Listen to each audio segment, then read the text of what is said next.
Sampaikan materi tentang sistem digestif 2, yaitu dimulai dari usus halus. Dinding usus kaya akan pembuluh darah yang berfungsi untuk mengangkut zat-zat yang diserap ke hati melalui vena porta atau vena terbesar. Di dinding usus ini melepaskan lendir, yaitu untuk melumasi isi usus, dan terdapat air untuk membantu melarutkan pecahan-pecahan makanan yang dicerna. Seperti berikut gambar usus halus. Makanan yang telah dicerna di lambung berbentuk bubur usus dan akan masuk ke usus halus melalui sphincter pylori. Pada permukaan usus halus terdapat tonjolan-tonjolan yang disebut villi. Fungsi villi itu sendiri yaitu memperluas bidang penyerapan usus halus sehingga proses absorpsi makanan menjadi lebih maksimal. Usus 12 jari atau duodenum. Di bagian usus halus yang terletak setelah lambung dan menghubungkan ke usus kosong atau jejunum, merupakan bagian terpendek dari usus halus dimulai dari bulboduodenal dan berakhir di ligamen trade. Yaitu merupakan organ retroperitoneal tidak terbungkus oleh selaput peritoneum. Peritoneum itu sendiri yaitu lembaran tipis yang melapisi rongga perut dan panggul dan menghasilkan cairan pelumas yang memudahkan untuk bergerak bebas. Terdapat dua muara saluran yaitu dari pankreas dan kantung empedu. Prosesnya mencerna lemak dan mencerna kim atau bubur usus. Makanan masuk ke dalam duodenum melalui sphincter pylorus dan dalam jumlah yang bisa dicerna oleh usus halus, yaitu jika penuh. Duodenum akan mengirimkan sinyal kepada lambung untuk berhenti mengalirkan makanan. Kemudian bagian usus kosong atau jejunum, yaitu bagian kedua dari usus halus di antara usus 12 jari dan usus penyerapan. Panjang seluruh usus halus antara 6 sampai 8 meter. 2 meternya itu usus kosong dan usus penyerapan digantungkan dalam tubuh dengan mesenterium atau bagian dalam selaput peritoneum. Permukaan dalam berupa membran mukus dan terdapat jonjot usus atau villi. Secara histologis dapat dibedakan dengan usus 12 jari, yakni berkurangnya kelenjar Brunner atau kelenjar submukosa yang berfungsi untuk melindungi usus dari zat asam. Secara histologis dapat dibedakan dengan usus penyerapan, yakni sedikitnya sel goblet dan plak Peary. Kemudian ke usus penyerapan atau ileum, yaitu bagian terakhir dari usus halus. Panjangnya itu sekitar 2-4 meter dan terletak setelah duodenum dan jejunum dan dilanjutkan oleh usus buntu.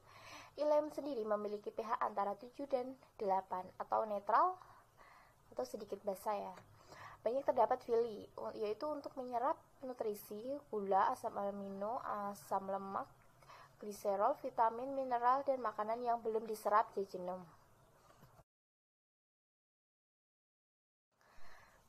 Kemudian usus besar atau colon.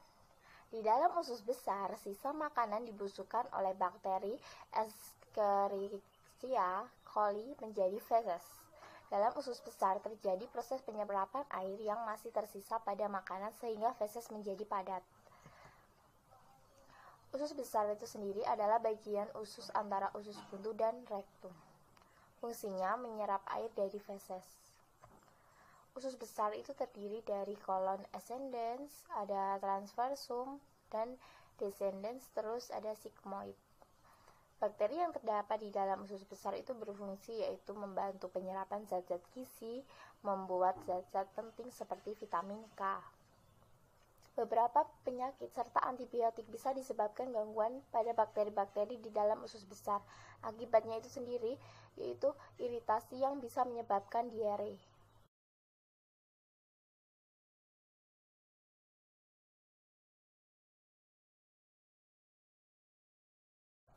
Kemudian usus buntu atau cecum, suatu kantung yang terhubung pada usus penyerapan serta bagian kolon menanjak dari usus besar. Fungsinya menyerap air dan garam yang masih tersisa, melindungi tubuh dari kerusakan akibat zat asing yang masuk ke dalam tubuh. Penyakit usus buntu terjadi karena apendik tersumbat lalu pecah. Lalu ada umbai cacing, yaitu organ tambahan pada usus buntu. Umbai cacing itu berukuran sekitar 10 cm, tetapi bisa bervariasi dari 2-20 cm. Infeksi pada umbai cacing biasanya itu disebut apendisitis atau radang umbai cacing. Apendisitis yang parah dapat menyebabkan apendik pecah dan membentuk nanah di dalam rongga abdomen atau peritonitis, infeksi rongga abdomen. Apendik mempunyai fungsi dalam sistem limfatik. Operasi membuang umbai cacing dikenal sebagai apendektomi.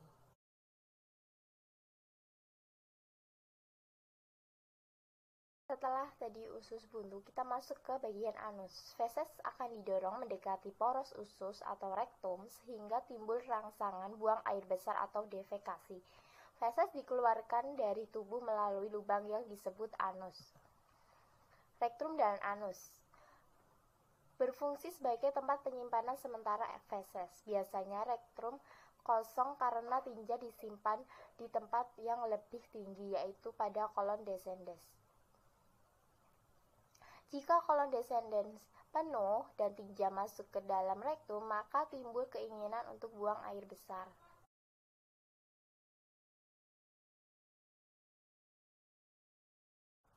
Lanjut ke pankreas, yaitu organ pada sistem pencernaan yang memiliki fungsi yaitu menghasilkan enzim pencernaan berupa tripsin, amilase, dan lipase.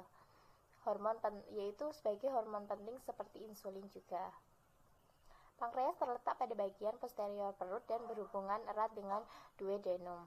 Pankreas terdiri dari dua jaringan dasar, yaitu asini menghasilkan enzim-enzim pencernaan, dan kedua adalah pulau pankreas, yaitu menghasilkan hormon. Pankreas melepaskan enzim pencernaan ke dalam duodenum dan melepaskan hormon ke dalam darah. Pankreas juga melepaskan sejumlah besar sodium bikarbonat, yaitu berfungsi melindungi duodenum dengan cara menetralkan asam lambung.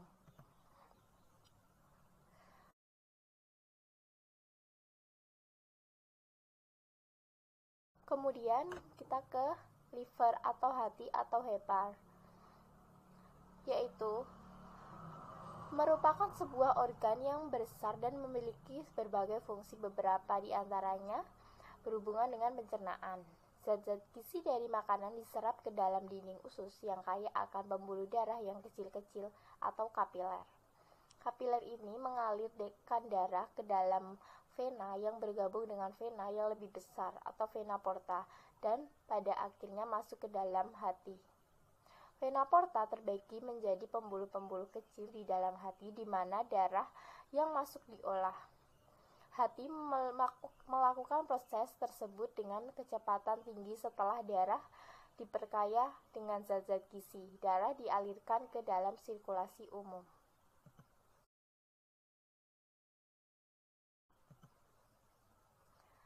Kemudian masuk ke kandung empedu dan saluran empedu. Empedu memiliki dua fungsi penting, yaitu membantu pencernaan dan penyerapan lemak. Yang kedua berperan dalam pembuangan limbah tertentu dari tubuh, terutama hemoglobin atau Hb yang berasal dari penghancuran sel darah merah dan berlebihan kolesterol.